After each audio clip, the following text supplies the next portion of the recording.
तकरीबन मैं फरहान अहमद फिर आप सभी का वेलकम करता हूँ आपके अपने चैनल एजुकेशन वगैरह में।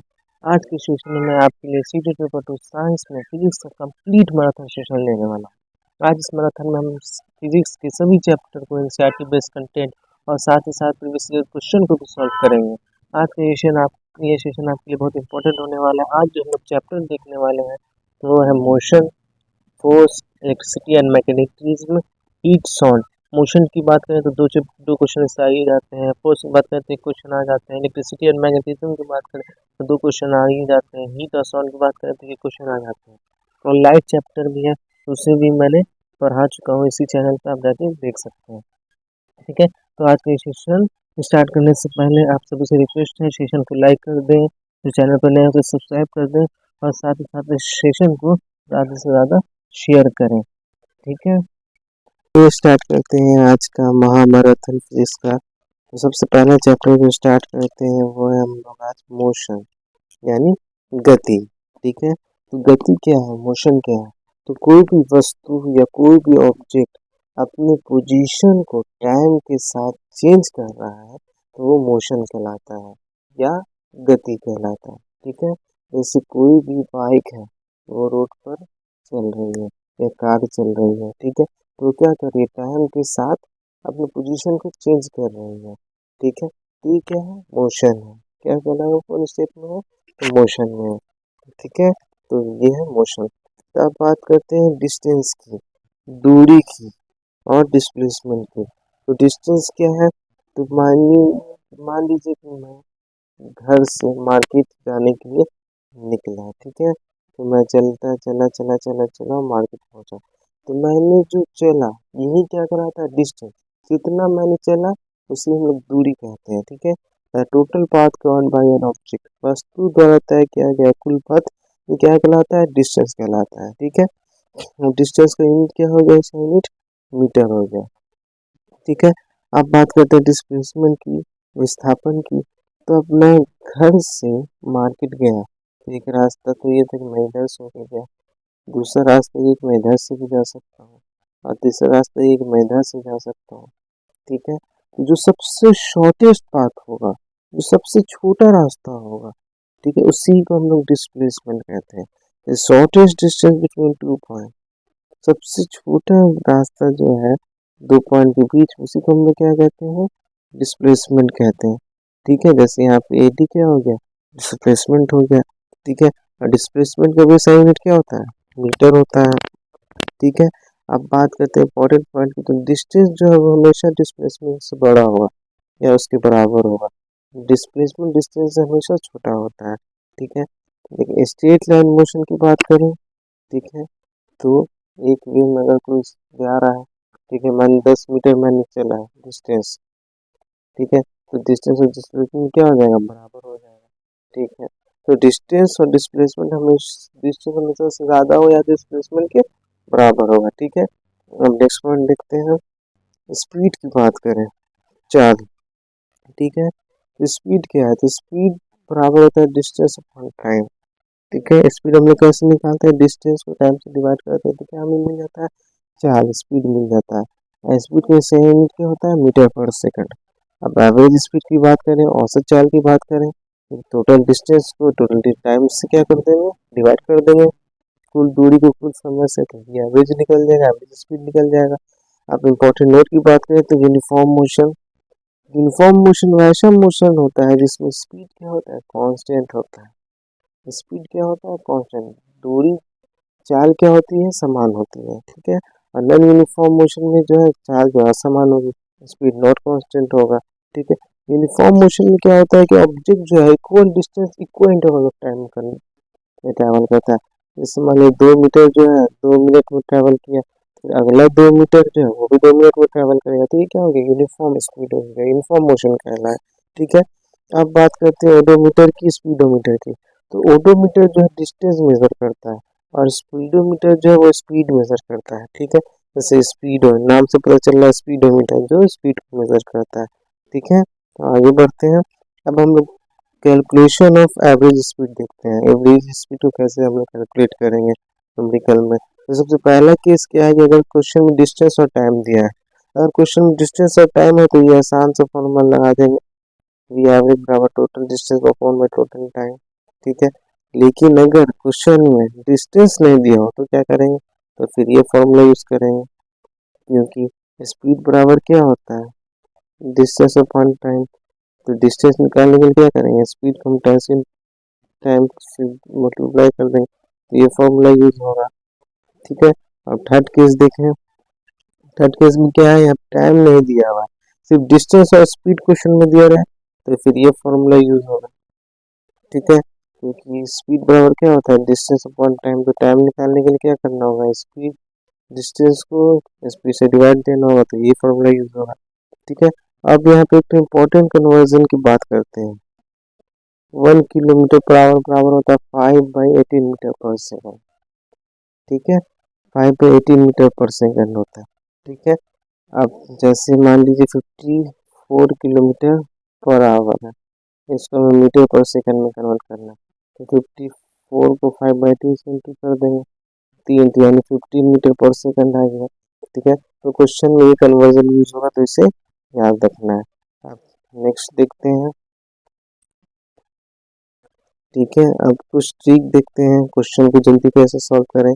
अगर कोई ऑब्जेक्ट कुछ डिस्टेंस ट्रेवल कर रहा है, ठीक है, और उसमें जो है टाइम जो है सेम है और स्पीड अलग अलग हो, तो फिर ये फॉर्मूला यूज करेंगे,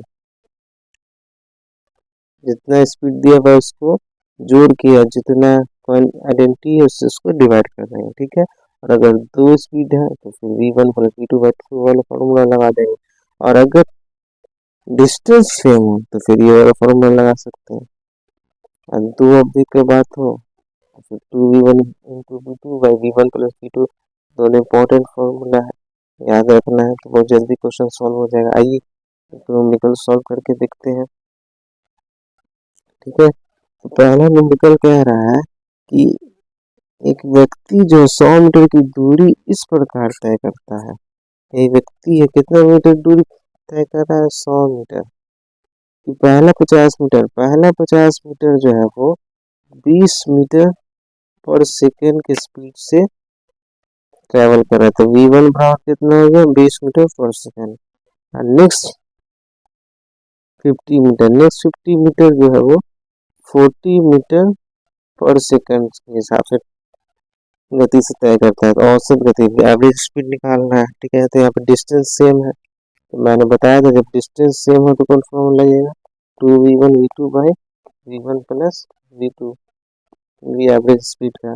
ठीक है, तो इससे आसानी से निकल जाएगा, तो 2 इंटू 20 इंटू 40/60। ठीक है, 3, तो ये आ जाएगा आपको 26.6 मीटर पर सेकेंड आंसर आ जाएगा। ठीक है, यहाँ पर डिस्टेंस सेम था तो फॉर्मूला यूज हो गया। अब नेक्स्ट क्वेश्चन देखते हैं, इसमें क्या कर रहा है, a person moves with a speed 55 kilometre per hour. ठीक है, ये v1 हो गया for first 20 minute, then with speed 60 kilometre per hour, ये v2 हो गया for next 20 minute and with speed 50 kilometre per hour, v3 हो गया 20 मिनट। यहाँ पे देखिए टाइम सेम है, अब टाइम सेम है तो ये वाला फॉर्मूला बताया था मैंने, एवरेज स्पीड का क्या होता है, v1 plus v2 plus v3, जितना स्पीड है सबको जोड़ के जितना आइडेंटिटी है उससे डिवाइड दे देना। ठीक है, तो यहाँ पे क्या क्या है, पहला स्पीड कितना है, 55 है, दूसरा कितना है, 60 है, फिर कितना है, 50 है, बाई 3 हो गया, तो 165/3 हो गया, तो 55 किलोमीटर पर आवर यहाँ पे आंसर आ गया। ठीक है, ये अब हम लोग नेक्स्ट देखते हैं, तो अब हम लोग ग्राफ की बात करते हैं। ठीक है, तो ग्राफ से रिलेटेड क्वेश्चन आ जाता है एग्जाम में। ठीक है, तो ग्राफ में क्या होता है, यहाँ पर हम लोग डिस्टेंस टाइम ग्राफ देखें। ग्राफ में दो लाइन होती है, एक हॉरिजॉन्टल होती है, एक वर्टिकल होती है। तो वर्टिकल लाइन जो है वाई एक्सिस को डिनोट करता है और हॉरिजॉन्टल लाइन एक्स एक्सिस को डिनोट करेगा। ठीक है, तो ये ग्राफ यहाँ पे जो है डिस्टेंस टाइम है।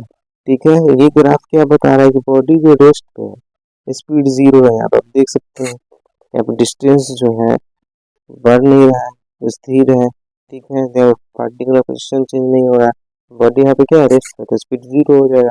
यहाँ पे देखेंगे तो क्या है, डिस्टेंस बढ़ रहा है, दोनों इक्वली बढ़ रहा है, यानी यूनिफॉर्मली बढ़ रहा है, ये यूनिफॉर्म मोशन का ग्राफ हो गया। और स्लोप क्या होता है, स्लोप बराबर होता है y axis by x axis. जब वाई एक्सिस को जब हम एक्स एक्सिस से डिवाइड करते हैं तो हम लोग को स्लोप मिलता है, ठीक है। और स्लोप टू डिस्टेंस और टाइम को जब हम लोग डिवाइड करेंगे तो क्या मिलेगा, हमें स्पीड मिलेगा। तो डिस्टेंस टाइम ग्राफ का स्लोप हमें क्या मिल गया, स्पीड मिल गया। और स्पीड जो है थीटा पे डायरेक्टली प्रोपोर्शनल होगा, यानी जैसे जैसे एंगल बढ़ेगा वैसे वैसे स्पीड भी बढ़ेगा, ठीक है। क्वेश्चन देखते हैं। जैसे यहाँ पे 3 ऑब्जेक्ट का मोशन है, अब बताना है कि स्पीड किसका ज़्यादा है, ठीक है। तो मैंने बताया कि जिसका एंगल बड़ा होगा उसमें स्पीड ज़्यादा होगा। यहाँ पे सी का एंगल सबसे बड़ा है, उसके बाद बी है, उसके बाद ए है, तो ये आंसर हो गया। तो यहाँ पे टाइम इस तरफ है, यहाँ पे डिस्टेंस इस तरफ, तो उल्टा हो जाएगा, यहाँ पे ए ज़्यादा हो जाएगा बी से, ठीक है। और यही अगर नहीं याद है तो ट्रिक से भी कर सकते हैं, डिस्टेंस के जो नज़दीक होगा वो पहले आएगा, सी बी ए। यहाँ पे डिस्टेंस ये है तो 1 बड़ा हो गया 20 है, ठीक है। अब नेक्स्ट देखते हैं, ठीक है। अब टाइप ऑफ मोशन की बात करते हैं, ठीक है। गति के प्रकार की बात करते हैं, ठीक है। सबसे पहला जो मोशन वो देखेंगे वो है लीनियर मोशन, बीजू रेखीय गति। तो जो सीधी रेखा स्ट्रेट लाइन के लॉन्ग जो गति हो रहा है, मोशन हो रहा है, उसी को हम लोग लीनियर मोशन कहते हैं, बीजू रेखीय गति कहते हैं। जैसे car moving on straight road, सीधे रोड पे कार चली जा रही है, तो ये क्या हो, कौन मोशन कर रही है, तो रेक्टिलिनियर मोशन कर रही है, ठीक है। अब दूसरा देखते हैं सर्कुलर मोशन, वृत्तीय गति। The motion of an object in a circular path along the circumference of circle। तो सर्कुलर पाथ के लॉन्ग जो मोशन हो रही है सर्कमफ्रेंस ऑफ सर्किल के लॉन्ग, तो उसे क्या है, सर्कुलेशन मोशन कहते हैं, वृत्तीय गति कहते हैं। जैसे आप लोग जब हम लोग बाइक चलाते हैं, जब गोलंबर गोलंबर आती है देखा होगा, तो वो क्या ऐसा है, गोल गोलंबर चारों तरफ हम लोग बाइक घुमा के निकालते हैं, तो ये क्या कौन मोशन करती है, वो सर्कुलर मोशन करती है। अब बात करते हैं ऑसिलेटिंग मोशन और वाइब्रेटिंग मोशन की, दोनों कंपन गति की। तो to and fro motion of a body around a point, किसी पॉइंट के around to and fro motion जो हो रहा है उसी को हम लोग क्या कहते हैं, ऑसिलेटिंग मोशन या वाइब्रेटिंग मोशन होगा। जैसे आप लोगों ने झूला देखा होगा, क्या होता है, टू एंड फ्रो मोशन होता है, इसे हम लोग क्या कहते हैं, ऑसिलेटिंग और वाइब्रेटिंग मोशन कहते हैं, ठीक है। अब पीरियोडिक मोशन की बात करें, आवर्त गति की, the motion in which a body repeats it motion after a fix interval, वह गति जिसमें एक वस्तु निश्चित अंतराल के बाद अपनी गति को दोहराती है, एक निश्चित अंतराल, एक फिक्स इंटरवल के बाद जो है वो रिपीटेड मोशन करने लगती है, तो उससे हम लोग क्या कहते हैं, पीरियोडिक मोशन कहते हैं और आवर्त गति कहते हैं, ठीक है। जैसे पीरियोडिक मोशन ऑफ पेंडुलम, पुरानी घड़ी पहले आती थी उसमें बॉब टाइप का ऐसे लटका रहता था, ठीक है, पेंडुलम आपने देखा होगा। एग्जाम्पल बात करें, the earth rotation around the sun, पृथ्वी सूर्य के चारों ओर जो घूम रहा है वो कैसा मोशन है, पीरियोडिक मोशन है। और साधारण दोलक गति, मोशन ऑफ सिंपल पेंडुलम भी क्या है, तो पीरियोडिक मोशन का एग्जाम्पल है। अब एक इम्पॉर्टेंट पॉइंट क्या है कि जितने भी ऑसिलेटिंग मोशन है वो पीरियोडिक मोशन कहलाते हैं, लेकिन ऑल पीरियोडिक मोशन जो है वो ऑसिलेटिंग मोशन नहीं होता है, ठीक है। सभी दोनों गति अवध गति है, लेकिन सभी अवध गति दोनों गति नहीं है, ठीक है। अब नेक्स्ट देखते हैं, अब कुछ इम्पोर्टेंट नोट देख लेते हैं क्या है। तो सबसे पहले समझते हैं फिजिकल क्वांटिटी क्या है, ठीक है। तो फिजिकल क्वांटिटी है ऐसा चीज जिसे हम लोग मेजर कर सके, उसे हम लोग फिजिकल क्वांटिटी कहते हैं, जिसे हम लोग नाप सकें। जैसे मास की बात करें, मास क्या है, किसी मास पे हम नाप सकते हैं कि फलाना 5 किलो है, वो चीज़ 10 किलो का है, वो 15 किलो का, तो क्या है उसको मेजर कर पा रहे हैं। जैसे टेम्परेचर, टेम्परेचर आज 25 डिग्री सेल्सियस है, कल 24 था, परसों 20 था, तो क्या है उसको मेजर कर ले। वैसी क्वांटिटी जिसको हम लोग मेजर करते हैं तो उसे हम लोग फिजिकल क्वांटिटी कहते हैं, ठीक है। और फिजिकल क्वांटिटी जो है 2 तरह का होता है, ठीक है, स्केलर होता है, एक वेक्टर होता है। तो जिसमें सिर्फ मैग्नीट्यूड एक्सप्रेस हो तो उसे स्केलर क्वांटिटी कहते हैं। डायरेक्शन में कोई रूल नहीं होता है। जैसे टाइम, कोई टाइम पूछेगा तो आप क्या बताएंगे कि 10 बज रहा है, 11 बज रहा है, उसमें डायरेक्शन का तो कोई यूज ही नहीं है। ऐसे तो नहीं बोलेंगे कि दाएं तरफ 10 बज रहा है, बाएं तरफ कुछ और बज रहा है, नहीं नहीं, तो ये क्या होगा, जिसमें सिर्फ मैग्नीट्यूड का रोल हो तो उसे हम लोग स्केलर कहते हैं। जिसमें डायरेक्शन बताना पड़ जाए तो उसे क्वांटिटी वेक्टर कहते हैं। जैसे displacement, weight, momentum, force, acceleration, है ना। जैसे डिस्प्लेसमेंट 5 मीटर डिस्प्लेसमेंट किया, 300 नॉर्थ की या साउथ की, तो उसमें डायरेक्शन भी बताना पड़ता है, तो क्या हो गया वेक्टर क्वांटिटी कहलाया। ठीक है, एग्जाम्पल इसका याद रखना इम्पोर्टेंट है। ठीक है, अब यहाँ पे इस चैप्टर का कंटेंट खत्म हुआ या कुछ क्वेश्चन सॉल्व करते हैं जो प्रीवियस ईयर में पूछे गए हैं। ठीक है, तो a cycle travels 360 metre in 2 minute, what is her speed, speed बताना है। तो स्पीड बराबर क्या होता है डिस्टेंस अपॉन टाइम, डिस्टेंस क्या है 360 है और टाइम क्या है 2 मिनट, लेकिन यहाँ पे आंसर देखिए मीटर पर सेकंड में, तो मीटर पर सेकंड में लाना होगा, तो मीटर को इस मिनट को क्या करेंगे सेकंड में कन्वर्ट कर देंगे, तो 60 × 2 हो गया, तो ये सी हो गया, 6 से 6 हो गया, तो सी 3 हो गया, तो सी ऑप्शन यहाँ पे मेरा करेक्ट हो गया। ठीक है, आप नेक्स्ट क्वेश्चन देखते हैं। ठीक है, द ओडोमीटर ऑफ अ बस रीड्स 4000 किलोमीटर। ठीक है, तो ओडोमीटर क्या डिस्टेंस मेजर करता है, तो शुरू में डिस्टेंस क्या था 4000 किलोमीटर था। ठीक है, starting point from Delhi and last में क्या हो गया ये 4150 किलोमीटर हो गया। ठीक है, और टाइम कितना लगा, टाइम लग रहा है यहाँ पे 3 घंटा। ठीक है, तो एवरेज स्पीड निकालना है बस का, और एक total distance by total time, total distance का स्पीड बराबर क्या हो गया एवरेज स्पीड बराबर टोटल डिस्टेंस बाय टाइम, तो टोटल डिस्टेंस इसको माइनस कर देंगे 150 आ गया। ठीक है, और 3 घंटा है तो इसको डिवाइड कर देंगे तो कितना आ गया 15 किलोमीटर पर आवर। ठीक है, लेकिन यहाँ पे आंसर में किस में चाहिए मीटर पर सेकंड। ठीक है, तो 15/18 5/18 से करेंगे तो यहाँ पे 13.18 मीटर पर सेकंड आंसर आ जाएगा, क्वेश्चन करके देखिएगा। तो अब नेक्स्ट क्वेश्चन देखते हैं। तो ये क्वेश्चन कह रहा है कि the speed time graph of N object is straight line. ठीक है, स्पीड टाइम ग्राफ, स्पीड और टाइम ग्राफ है। ठीक है, वो स्ट्रेट लाइन है। ठीक है, तो स्ट्रेट लाइन एक तो ये हो गया, हम लोगों ने पढ़ा है, तो ये हो गया स्पीड टाइम ग्राफ। ठीक है, इसमें कौन सा स्टेटमेंट सही है ये बताना है। ठीक है, क्या इसका निष्कर्ष निकलना है ये बताना है। तो motion of object is uniform motion. ठीक है, यूनिफॉर्म मोशन हो सकता है। ठीक है, ऑब्जेक्ट इज एट रेस्ट है, ये भी हो सकता है, ऑब्जेक्ट रेस्ट पे भी हो सकता है, यहाँ पे तो 0 हो जाएगा। हाँ, क्योंकि यहाँ पे चेंज नहीं हो रहा है, स्पीड 0 है। तीसरा the motion of the object is non uniform, नहीं नॉन यूनिफॉर्म तो यहाँ पे नहीं होगा, यहाँ पे आंसर क्या आ गया ए और बी, ए ऑप्शन यहाँ पे करेक्ट हो गया। तो इसी के साथ पहला चैप्टर एंड हो गया। तो हम स्टार्ट करते हैं नेक्स्ट चैप्टर, फोर्स यानी बल। क्या फोर्स क्या है बल क्या है। तो अब पुश और pull on an object is called force, किसी ऑब्जेक्ट की किसी वस्तु को धक्का देना या अपनी तरफ खींचना, यही क्या कहलाता है फोर्स कहलाता है या बल कहलाता है। जैसे यहाँ पे देखिए ये लड़का क्या है ऑब्जेक्ट को पुश धक्का दे रहा है, तो क्या लग रहा है फोर्स, ये अपनी तरफ खींच रहा है तो क्या लग रहा है बल। ठीक है, तो पुश या पुल क्या है फोर्स यानी बल है। ठीक है, अब एसआई यूनिट ऑफ फोर्स क्या होता है न्यूटन, क्या होता है न्यूटन। ठीक है, फोर्स कैसी क्वांटिटी है वेक्टर क्वांटिटी है, क्योंकि इसमें डायरेक्शन का भी रोल होता है, इसीलिए वेक्टर क्वांटिटी है। क्योंकि हम फोर्स लगा रहे हैं तो किस डायरेक्शन में लगा रहे हैं, तो मान लीजिए साउथ में लगा रहे हैं नॉर्थ में लगा रहे हैं, क्या यहाँ पे बताना पड़ता है, तो ये क्या है वेक्टर क्वांटिटी है। ठीक है, आप किसी ऑब्जेक्ट पे अगर दो फोर्स लग रहा है वो सेम डायरेक्शन में, तो नेट फोर्स को जो ऐड कर देंगे F1 + F2, और अगर अपोजिट डायरेक्शन में फोर्स लग रहा है और F2 F1 से बड़ा है तो उसको हम क्या कर देंगे माइनस कर देंगे। ठीक है, सब्ट्रैक्ट कर देंगे। अब बात करते हैं बैलेंस फोर्स की और अनबैलेंस फोर्स की। अगर फोर्स दोनों आपस में कैंसिल आउट हो जा रहा है, नेट फोर्स 0 हो जा रहा है, तो बैलेंस फोर्स कहलाता है, और अगर नेट फोर्स 0 नहीं है तो अनबैलेंस फोर्स कहलाएगा। जैसे यहाँ पे 300 न्यूटन ये लोग फोर्स लगा रहा है, 300 न्यूटन ये लोग फोर्स लगा रहा है, तो ये दोनों को इसमें कैंसिल आउट कर रहा है, अपोजिट डायरेक्शन बैलेंस हो गया तो 0 हो गया नेट फोर्स।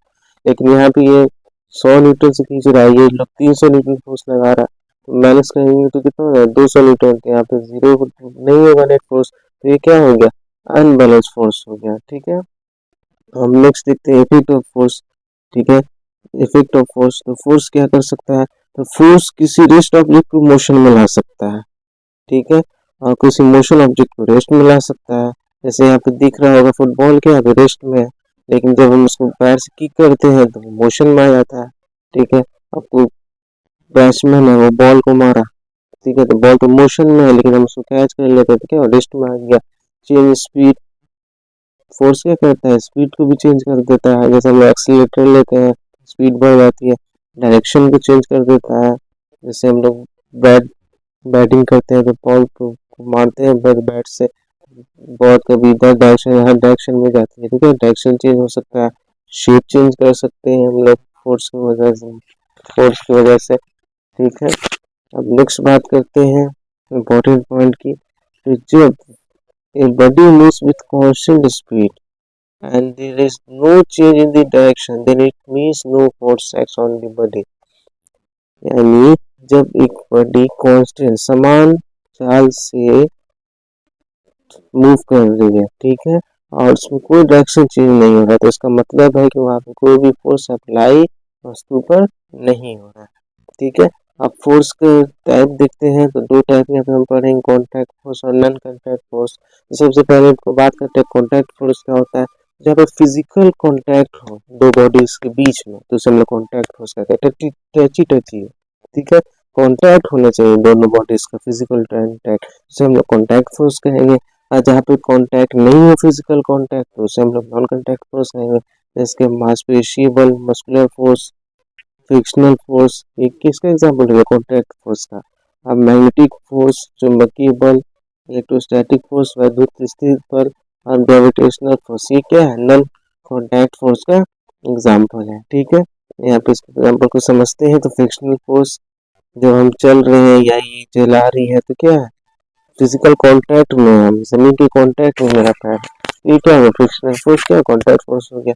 यहाँ पे मस्कुलर फोर्स, हम डंबल को उठा रहे हैं, ठीक है, हमारे फिजिकल कांटेक्ट में दोनों बॉडी में, ये क्या हो गया मस्कुलर फोर्स हो गया।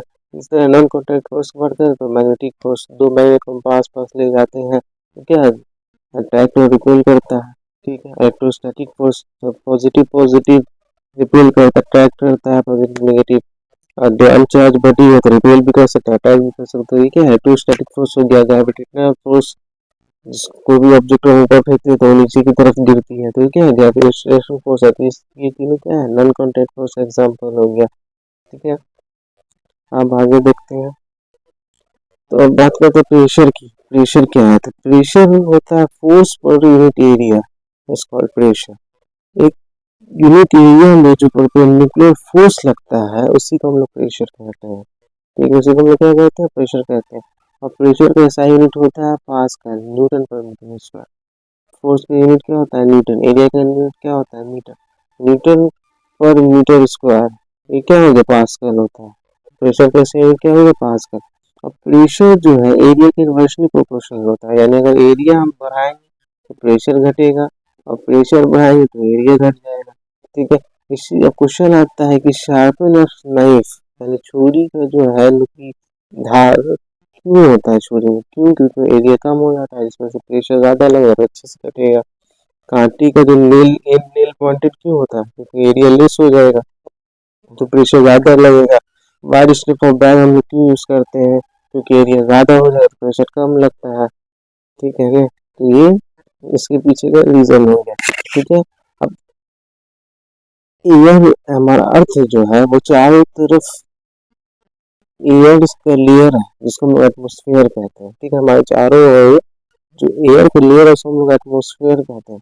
तो एटमोस्फेरिक प्रेशर भी हम लोग को लग रहा है लेकिन हम लोग कुछ होता क्यों नहीं है, इसलिए क्योंकि हम लोग की बॉडी के अंदर मतलब जो प्रेशर है वो बाहर के प्रेशर को बैलेंस कर देता है, जिसकी वजह से हम लोग को पता नहीं चलता है। Atmospheric pressure act on the body is balanced by the pressure present inside the body, ठीक है। हम नेक्स्ट देखते हैं, हाँ बात करते हैं फ्लूइड्स की। फ्लूइड क्या है, तो कोई भी सब्सटेंस जो फ्लो करता है जो बहता है उसे हम लोग फ्लूइड कहते हैं।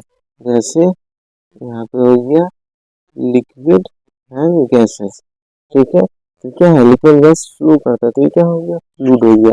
अब बात करते हैं बायोन्सी बायोन फोर्स की, और का और उत्प्लावक बल की। ठीक है, जब हम किसी ऑब्जेक्ट को पानी में डिप करते हैं तो लिक्विड जो है अब ऊपर की तरफ एक फोर्स लगाता है, उसे हम लोग बायन फोर्स कहते हैं। और जो प्रॉपर्टी लिक्विड दिखा रहे हैं उसे हम लोग बायंसी कहते हैं। आपने भी एक चीज घर में किया होगा कि जब पानी में हम कोई चीज डालते हैं तो ऊपर की तरफ फोर्स लगता है, उसे हम लोग बायन फोर्स कहते हैं। और जो ऑब्जेक्ट डाल रहे हैं उसमें नीचे की तरफ फोर्स लगेगा, वेट। ठीक है, तो ये जो बायन फोर्स है, ये जो weight of liquid displace by the object, जितना ऑब्जेक्ट अंदर जो लिक्विड डिस्प्लेस हुआ वो बायन फोर्स के बराबर होगा। इसी हम लोग आर्किमिडीज प्रिंसिपल भी कहते हैं। ठीक है, नेक्स्ट देखते हैं। ठीक है, आप उससे कुछ केस देखते हैं। अगर वेट बायन फोर्स से ज्यादा हो तो ऑब्जेक्ट सिंक कर जाएगा, और अगर वेट बायन फोर्स के बराबर हो तो ऑब्जेक्ट फ्लोट करेगा, और अगर बायन फोर्स वेट से ज्यादा हो जाएगा तो ऑब्जेक्ट क्या होगा, राइज करेगा। ठीक है, अब नेक्स्ट पॉइंट देखते हैं। फ्रिक्शनल फोर्स का हम लोग डिटेल में देखते हैं। तो फ्रिक्शनल फोर्स यानी घर्षण बल क्या है? The force which opposes the motion of the body acts in opposite direction. ठीक है, तो वैसा बल जो मोशन ऑफ बॉडी को अपोज करे, रोके, इसे हम लोग फ्रिक्शनल फोर्स कहते हैं, घर्षण बल कहते हैं। ठीक है, जैसे कि यहाँ पे कोई ऑब्जेक्ट है, ठीक है, यहाँ पे हम उसको पुश किया आगे की ओर। ठीक है, मोशन के डायरेक्शन क्या है, आगे की ओर पुश किया, लेकिन एक जो उसको रोक रहा है पीछे की तरफ, जो रोक नहीं पुश हो पा रहा, तो सब लोग क्या कहते हैं, फ्रिक्शन कहते हैं, घर्षण कहते हैं। जो मोशन को रोके उस फोर्स को हम लोग फ्रिक्शनल फोर्स कहते हैं। फ्रिक्शनल फोर्स का डायरेक्शन हमेशा मोशन के अपोजिट डायरेक्शन में लगता है। ठीक है, अब कॉज क्या होता है, तो due to irregularities between the surface, होता क्या है कि सरफेस के बीच में इरेगुलरिटीज प्रेजेंट होता है, जिसकी वजह से फ्रिक्शन होता है। दुनिया का कोई भी ऐसा सरफेस जो 100% स्मूथ नहीं होगा, टाइल्स हो जाए कुछ भी हो जाए, उसमें हल्का सा इरेगुलरिटीज प्रेजेंट होता है, जिसकी वजह से फ्रिक्शन फोर्स लगता है। ठीक है, और जब हम दो सरफेस को प्रेस करेंगे दाबेंगे तो फ्रिक्शनल फोर्स इंक्रीज हो जाता है, और जब फ्रिक्शन होता है तो हीट वहाँ प्रोड्यूस होता है। इस ठंडे हम लोग हाथ को रगड़ते हैं तो क्या होता है, हीट हीट प्रोड्यूस होता है, फ्रिक्शन की वजह से हीट प्रोड्यूस होता है। ठीक है, नेक्स्ट पॉइंट देखते हैं। हम बात करते हैं टाइप ऑफ फ्रिक्शंस की। ठीक है, अब टाइप ऑफ फ्रिक्शन की बात करें तो तीन तरह का फ्रिक्शन होता है। पहला स्टैटिक, दूसरा स्लाइडिंग, और तीसरा रोलिंग। स्टैटिक फ्रिक्शन स्थिर घर्षण, स्लाइडिंग फ्रिक्शन सर्पिल घर्षण, और रोलिंग फ्रिक्शन रोलिंग घर्षण। तो स्टैटिक फ्रिक्शन क्या है कि जैसे कि आपकी रूम में मान लीजिए डबल बेड है, ठीक है, आप उसको आप धक्का दे रहे हैं, ठीक है, अब वो हिल भी नहीं रहा है। ठीक है, आप तो फोर्स लगा रहे हैं, ऐसा तो नहीं कि फोर्स नहीं लगा रहे, लेकिन वो हिल नहीं रहा है। क्यों नहीं हिल रहा है? तो फ्रिक्शन उसको रोके हुआ है। तो उस टाइम जो फ्रिक्शन लग रहा है, जो ऑब्जेक्ट को मूव नहीं होने दे रहा है, रेस्ट में बनाए रखे हुआ है, उसी को हम लोग स्टैटिक फ्रिक्शन कहते हैं। ठीक है, यहाँ पे कोई मोशन नहीं है, ऑब्जेक्ट जो है फोर्स लगा रहे हैं लेकिन फिर भी रेस्ट है, वही का वही है, हिल भी नहीं रहा। तो यहाँ पे कौन फ्रिक्शन काम कर रहा है? तो स्टैटिक फ्रिक्शन काम कर रहा है। अगर स्लाइडिंग फ्रिक्शन की बात करें तो कोई ऑब्जेक्ट जो है वो मूव कर रहा है, तो उस टाइम जो मोशन कर रहा है, उस टाइम जो फ्रिक्शन लगता है उसे हम लोग स्लाइडिंग मोशन कहते हैं।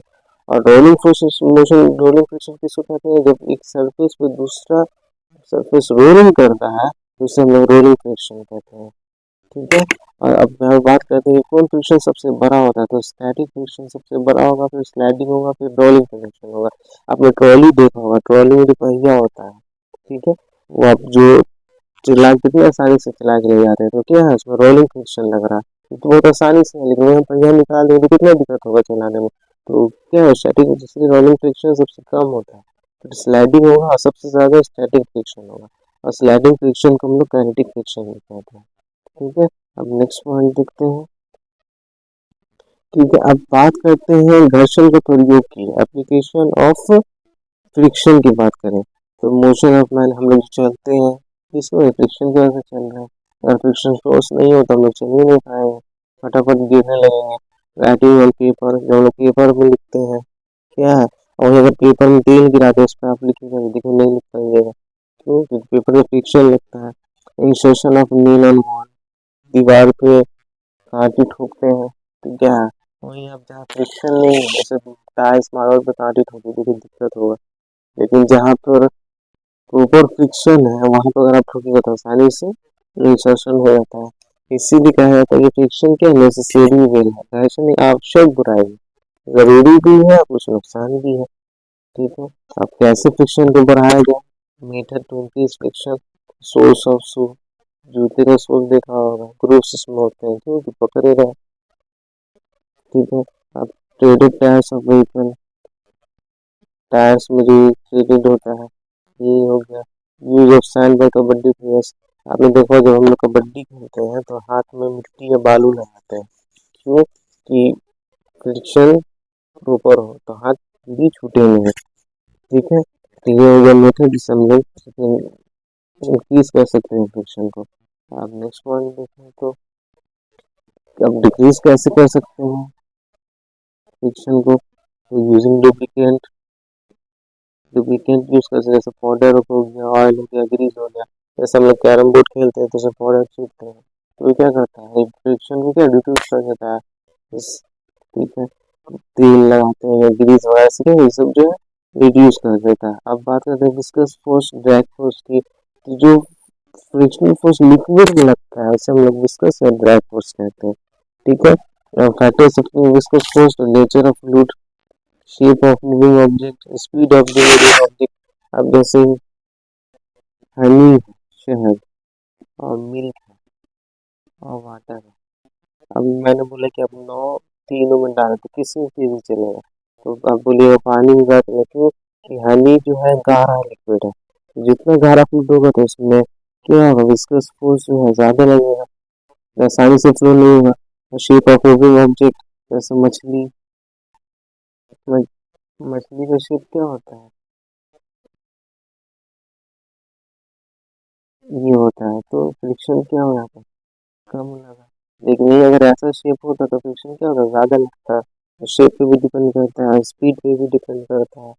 ठीक है, तो इसी के साथ यहाँ पे हम लोगों का जो फ्रिक्शन वाला चैप्टर है वो यहाँ पे तो आइए स्टार्ट करते हैं इस चैप्टर का। क्वेश्चन देखते हैं। तो सबसे पहला क्वेश्चन कह रहा है which of the flowing represent set of contact force. Contact force पहचानना है, तो कॉन्टैक्ट फोर्स के बारे में मैंने बताया था कि जब दो ऑब्जेक्ट के बीच में कॉन्टैक्ट हो तो वहाँ पे कॉन्टैक्ट फोर्स लगता है। दो एग्जाम्पल भी मैंने बताया था, मस्कुलर फोर्स और फोर्स ऑफ फ्रिक्शन। ठीक है, तो देखते हैं। तो पहला इसमें इलेक्ट्रोस्टैटिक फोर्स तो ये तो नहीं होगा, नॉन कॉन्टैक्ट फोर्स होता है। इधर मस्कुलर फोर्स है, फोर्स ऑफ फ्रिक्शन है, ग्रेविटेशनल फोर्स भी नहीं होता है, तो ऑप्शन भी नहीं होगा। यहाँ पर ड्रैग, मस्कुलर फोर्स और फोर्स ऑफ फ्रिक्शन, तो यहाँ पे ये सी ऑप्शन करेक्ट हो जाएगा इस क्वेश्चन का आंसर। अब नेक्स्ट देखते हैं दूसरा क्वेश्चन क्या कह रहा है। ये इंपॉर्टेंट क्वेश्चन है, ऐसे क्वेश्चन पूछे जाते हैं एग्जाम में।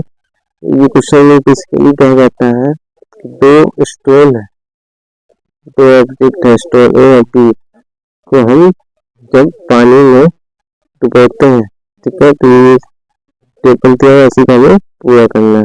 तो तब हम जब किसी भी ऑब्जेक्ट को हम पानी में डुबोते हैं तो ऑब्जेक्ट सबसे पहले नीचे की तरफ फोर्स लगाएगा, ग्रेविटेशनल फोर्स, ग्रेविटी।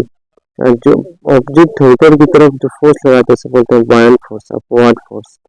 ठीक है, अब बायन फोर्स, ये बायन फोर्स जो है कितने लिक्विड डिस्प्लेस हो रहा है उसके बराबर होता है बायन फोर्स, जितना लिक्विड में ऑब्जेक्ट डिस्प्लेस किया। तो यहाँ पे क्या लिखा है, वेट ऑफ लिक्विड डिस्प्लेस, तो ये जितना होगा उतना बायन फोर्स होगा, तो ये 16 है तो ये भी 16 हो गया है। ठीक है, अब बात करते हैं तो वेट एयर में हो गया।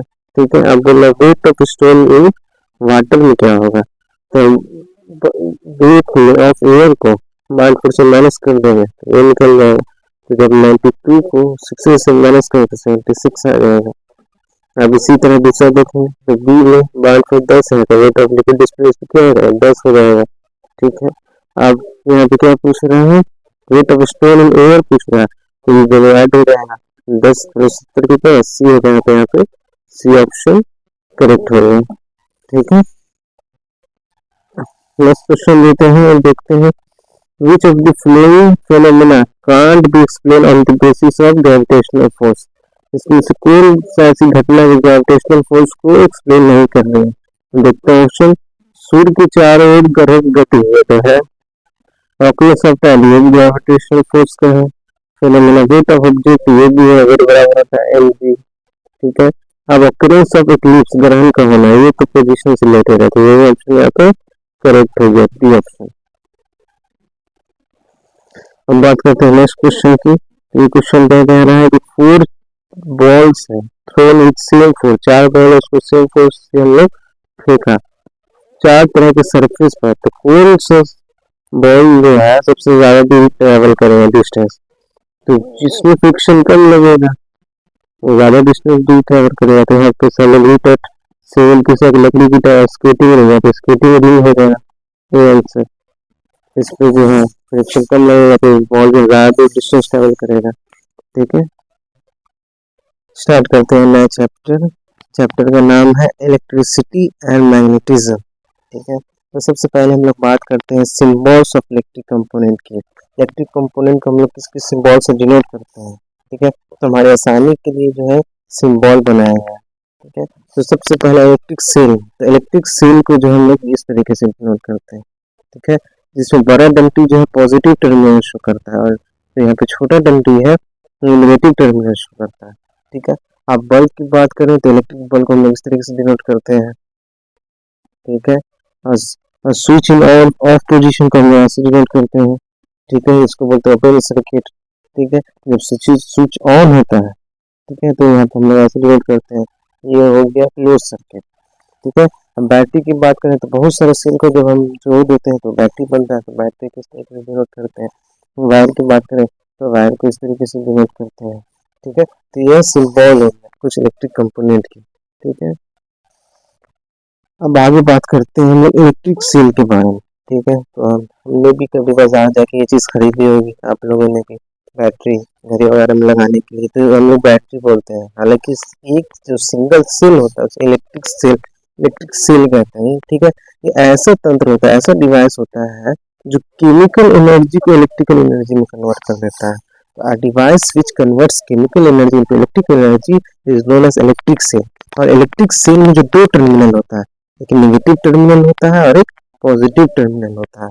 ठीक है, इसी इलेक्ट्रिक सेल को जब हम बहुत दो या दो से ज्यादा इलेक्ट्रिक सेल को जब कंबाइन कर देते हैं, जोड़ देते हैं, तो बैटरी का फॉर्मेशन हो जाता है। ठीक है, तो बैटरी का फॉर्मेशन हो जाता है। बैटरी क्या है, कॉम्बिनेशन ऑफ टू और मोर सेल, उसी को हम लोग बैटरी कहते हैं। जैसे यहाँ पे डायग्राम में देख सकते हैं 1 2 3 इलेक्ट्रिक सेल को हमने कॉम्बिनेशन करके बैटरी का फॉर्मेशन कर दिया। ठीक है, अब हम लोग बात करते हैं इलेक्ट्रिक सर्किट की। तो इलेक्ट्रिक सर्किट क्या होता है, तो कोई भी सर्किट कैसे हम बनाते हैं, तो उसमें तो करंट का सोर्स होता है। करंट का सोर्स कौन प्रोवाइड करता है, तो बैटरी। ठीक है, कौन प्रोवाइड करता है, बैटरी। और उसमें एक इलेक्ट्रिकल अप्लायंस होता है, बल्ब हो या कुछ भी हो सकता है, इलेक्ट्रिकल अप्लायंस होना चाहिए। ठीक है, और स्विच होना चाहिए। ये सब मिलकर एक सर्किट का फॉर्मेशन करते हैं, तो सर्किट का फॉर्मेशन करते हैं। तो कोई भी सर्किट में बल्ब कैसे ग्लो करेगा, जब उसमें करंट बहेगा। तो सिंपली सर्किट में क्या होता है, करंट बहता है।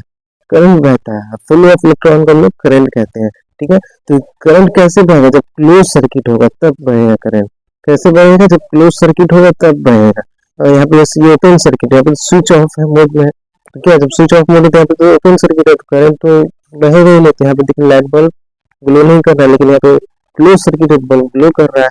तो electric current always flows in a close path. तो इलेक्ट्रिक करंट जो हमेशा क्लोज पाथ में ही करंट को फ्लो करता है। ठीक है, अब एक इम्पोर्टेंट नोट देखें तो एयर और डिस्टिल वाटर, या इसको प्योर वाटर भी कहते हैं, वो क्या होते हैं, पुअर कंडक्टर होते हैं इलेक्ट्रिसिटी के। ठीक है, पुअर कंडक्टर होगा इलेक्ट्रिसिटी का। अब बात करते हैं कंडक्टर की, सुचालक और इंसुलेटर की कुचालक की। तो ऐसा कोई भी सब्सटेंस जो अपने अंदर से करंट को पास कर दे उसे हम लोग कंडक्टर कहते हैं, और वैसा सब्सटेंस जो अपने अंदर से करंट को पास नहीं करे उसे हम लोग इंसुलेटर कहते हैं। जैसे यहाँ पे एक सर्किट है, ठीक है, यहाँ पे मैंने चाबी लगा दी, ये क्या है, आयरन है, क्या है, मेटल है। तो मेटल क्या करता है, कंडक्टर होता है, अपने अंदर से करंट को पास कर देता है। ठीक है, तो ये क्या हो गया, कंडक्टर कहलाए। जैसे जितने मेटल है सिर्फ लीड को छोड़ के क्या होते हैं, कंडक्टर होते हैं। या सॉल्यूशन ऑफ एसिड और बेस की बात करें तो ये भी क्या होते हैं, कंडक्टर होते हैं। क्योंकि एसिड और बेस का सॉल्यूशन है ये क्या है, आयंस में टूटता है। ठीक है, इसलिए ये कंडक्टर हो गया। ठीक है, अब इंसुलेटर की बात करें तो लकड़ी, प्लास्टिक वगैरह है ना, ये सब क्या है, इंसुलेटर है, जिससे करंट पास नहीं हो सकता है। ठीक है, अब नेक्स्ट देखते हैं। अब एक बहुत ही इंपॉर्टेंट इफेक्ट देखते हैं, heating effect of electric current, विद्युत धारा का उसमें प्रभाव। ये क्या होता है, the effect in which a body becomes hot after passing electric, ये ऐसा इफेक्ट है कि जिसमें जब करंट फ्लो करता है तो वायर क्या होता है, हॉट हो जाता है। ठीक है, बॉडी क्या होता है, हॉट हो जाता है। इसी को हम लोग कहते हैं heating effect of electric current. इसका एप्लीकेशन देखिए कहाँ हम लोग इसे यूज करते हैं, तो इलेक्ट्रिक हीटर के कॉइल में देखा होगा, तो क्या है, यही है heating effect of electric current show कर रहा है, या आयरन हो गया, फ्यूज वायर हो, ये सब क्या बताता है, heating effect of electric current बताता है।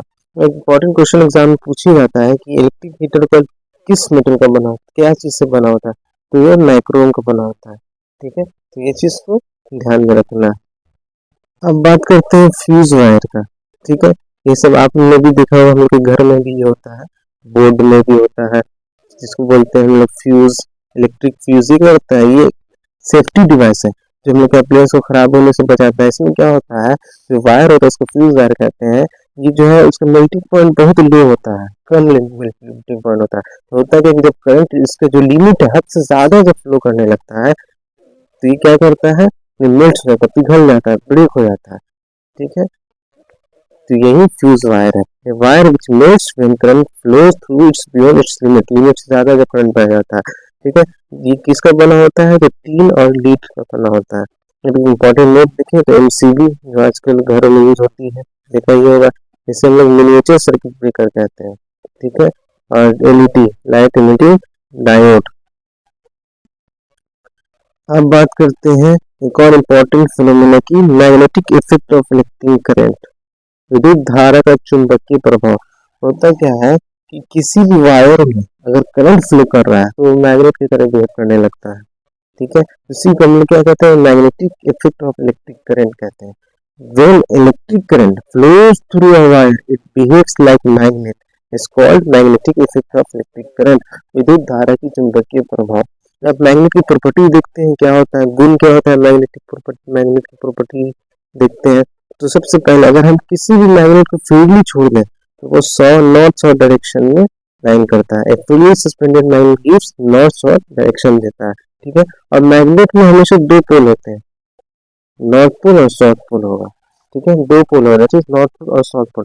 अगर सेम पोल होगा तो वो डिपेंड करेगा, और अगर डिफरेंट पोल होगा तो वो अटैक करेगा। जैसे पॉजिटिव पॉजिटिव कैसे डिपेंड करते हैं, वैसे यहाँ अगर अपोजिट पोल है, नॉर्थ और साउथ है, तो अटैक करेगा, और सेम पोल है तो रिपेल करता है।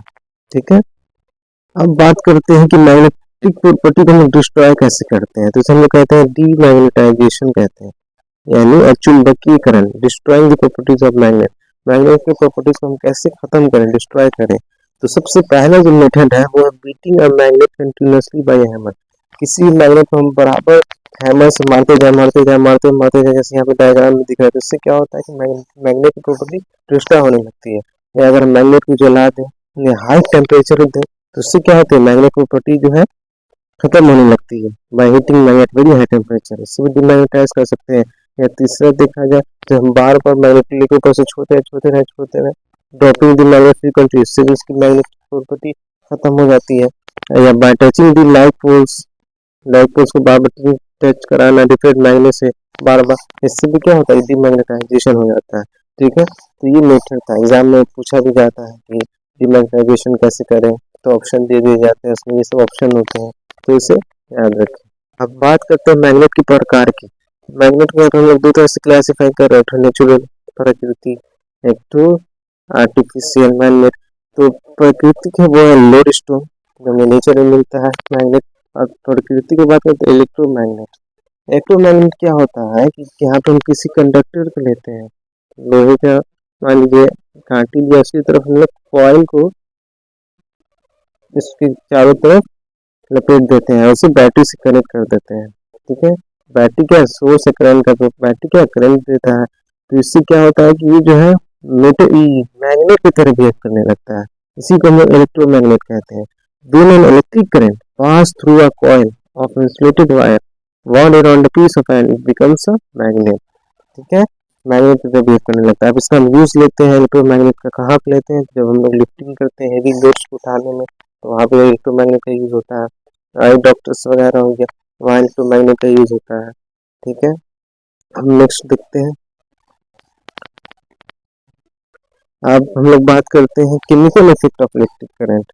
Chemical effect of electric current क्या होता है, तो किसी भी सॉल्यूशन में, पानी में, सॉल्यूशन में जब हम इलेक्ट्रिक करंट को पास कराते हैं, जब करंट को पास कराते हैं तो सॉल्यूशन में कुछ रिएक्शन होता है, इसी को हम chemical effect of electric current कहते हैं। If electric current is passed through a solution then chemical reaction take place। अगर इलेक्ट्रिक करंट को किसी सॉल्यूशन में पास करा जाए तो केमिकल रिएक्शन होने लगता है, इसे हम chemical effects of electric current कहते हैं। जैसे यहाँ पे एक बीकर है, ठीक है, और उसमें पानी भरा हुआ वाटर है, इसमें दो इलेक्ट्रोड है, ठीक है, जो पॉजिटिव होता है इलेक्ट्रोड टर्मिनल उसे हम लोग एनोड कहते हैं, और जो नेगेटिव टर्मिनल होता है उसे हम लोग कैथोड कहते हैं। ठीक है, तो यहाँ पे जब हम लोग इलेक्ट्रिक करंट पास करते हैं तो यहाँ पे पानी में जो बुलबुला गैस का बनने लगता है, बुलबुले बबल सब गैस फॉर्म होने लगता है इलेक्ट्रोड के चारों तरफ। ठीक है, तो ये बताता है कि यहाँ पे कोई रिएक्शन हो रहा है। तो होता है क्या है कि पानी का इलेक्ट्रोलाइसिस हो जाता है, हाइड्रोजन और ऑक्सीजन में पानी टूट जाता है, और हाइड्रोजन गैस कहाँ पे बनता है, तो एनोड पे, और ऑक्सीजन गैस कहाँ पे बनेगा, तो कैथोड पे। ठीक है, तो ये है chemical effect of electric current. ठीक है, ठीक है, अब इम्पोर्टेंट फिनोमेना देखते हैं, इम्पोर्टेंट प्रोसेस देखते हैं। इलेक्ट्रोप्लेटिंग, विद्युत लेपन, ये क्या होता है कि जब हम the deposition of a layer of a desired metal और another metal with the help of electricity, विद्युत की सहायता से, इलेक्ट्रिसिटी की मदद से जब हम एक धातु पर दूसरी धातु का परत जमाते हैं, लेयर चढ़ा देते हैं, तो उसी को हम इलेक्ट्रोप्लेटिंग कहते हैं। जैसे हमने सुना भी होगा कि चांदी में मैंने जो है सोने का पानी चढ़ा है, तो ये क्या होता है, इलेक्ट्रोप्लेटिंग कहते हैं, अगर हम इसे इलेक्ट्रिसिटी के माध्यम से कर रहे हैं। जैसे chromium, tin, silver, gold and zinc metal, इसको हम लोग इलेक्ट्रोप्लेटिंग में भी यूज करते हैं। ठीक है, तो इसी के साथ ये चैप्टर भी यहाँ पे खत्म होता है। तो आइए इस चैप्टर का कुछ क्वेश्चन सॉल्व करके देखते हैं। ठीक है, तो पहला क्वेश्चन क्या कह रहा है कि which of the flowing device does not involve the principle of magnetic effect of electric current। निम्न में से कौन सी युक्त अपने कार्य विद्युत धारा के चुंबकीय प्रभाव के सिद्धांत का प्रयोग नहीं करती है। ठीक है, magnetic effect of electric current में मैंने बताया था कि अगर किसी वायर में जब हम करंट पास कराते हैं तो वो मैग्नेट की तरह बिहेव करने लगता है, इसीलिए हम लोग magnetic effect of electric current कहते हैं। ठीक है, ये इफेक्ट कौन कौन शो करता है, तो मैंने बताया था इलेक्ट्रिक बेल करता है, इलेक्ट्रोमैग्नेट करता है, और ये मोटर में भी यूज होता है, जनरेटर में भी यूज होता है। लेकिन इलेक्ट्रिक हीटर जो है इसमें मैंने बताया था कि heating effect of electric current होता है। तो यहाँ पे सी ऑप्शन यहाँ पे इसका करेक्ट आंसर हो जाएगा। ठीक है, हम दूसरे क्वेश्चन की बात करें तो दूसरा क्वेश्चन क्या कह रहा है, ये असर्शन रीजन वाला क्वेश्चन है। ठीक है, तो इसमें क्या कहता है कि एक switch is a source of electric current in a circuit. एक सर्किट में करंट का सोर्स जो है स्विच होता है, तो नहीं, ये रॉन्ग है। मैंने आपको बताया था एक सर्किट में जो करंट का सोर्स होता है वो होता है बैटरी, जिसे हम ऐसे नोट करते हैं, क्या होता है, बैटरी। ठीक है, बैटरी होता है करंट का सोर्स। पहला ऑप्शन तो गलत हो गया। रीजन कह रहा है, क्या है इसका reason, when the switch is open, जब स्विच ओपन होता है, the air gap between the terminals prevent the flow of current. ठीक है, जब स्विच खुला होता है तो टर्मिनल के बीच का वायु विच्छेद विद्युत की प्रवाह को रोकता है। तो ये ऑप्शन यहाँ पे करेक्ट हो जाएगा। कैसे कि जब ओपन कंडीशन में जो स्विच होता है, ओपन कंडीशन में तो करंट तो फ्लो करेगा नहीं, यहाँ पे एयर आ जाता है, और एयर कैसा होता है, बैड कंडक्टर होता है इलेक्ट्रिसिटी का, वो इलेक्ट्रिसिटी पास होने नहीं देता है। तो यहाँ पे ए फॉल्स हो जाएगा, लेकिन आर जो है ट्रू हो जाएगा। तो यहाँ पे सी ऑप्शन इस क्वेश्चन का आंसर हो गया। आइए अब नेक्स्ट क्वेश्चन देखते हैं। अब ये क्वेश्चन क्या कह रहा है कि when a bar magnet is brought near the iron sticks, जब एक छड़ चुंबक लोहे के बुरादे को समीप लाई जाती है तो लोहे का बुरादा उसके अधिकांश किस भाग में पर चिपकता है। ठीक है, अगर हम मैग्नेट की बात करें तो मैग्नेट में दो पोल होते हैं, एक होते हैं नॉर्थ, एक होते हैं साउथ। ठीक है, तो जो मैग्नेटिक स्ट्रेंथ है, जो मैग्नेट का पावर है, वो सबसे ज्यादा उसके पोल के पास होता है। ठीक है, यानी पोल के पास होगा, तो जहाँ पे ज्यादा स्ट्रेंथ होगा तो वहाँ पे ज्यादा पार्टिकल चिपकेगा। तो लोहे का बुरादा कहाँ पे ज्यादा आके ये हो जाएगा, तो वहाँ पे पोल के पास आ जाएगा। तो यहाँ पे डी ऑप्शन करेक्ट हो जाएगा, mostly near the two ends. ठीक है, तो यहाँ पे डी ऑप्शन क्या हो गया, करेक्ट हो गया। अब नेक्स्ट क्वेश्चन देखते हैं, ये क्वेश्चन क्या कह रहा है। तो a magnet is broken into two piece, if this two piece are brought closer to each other then will.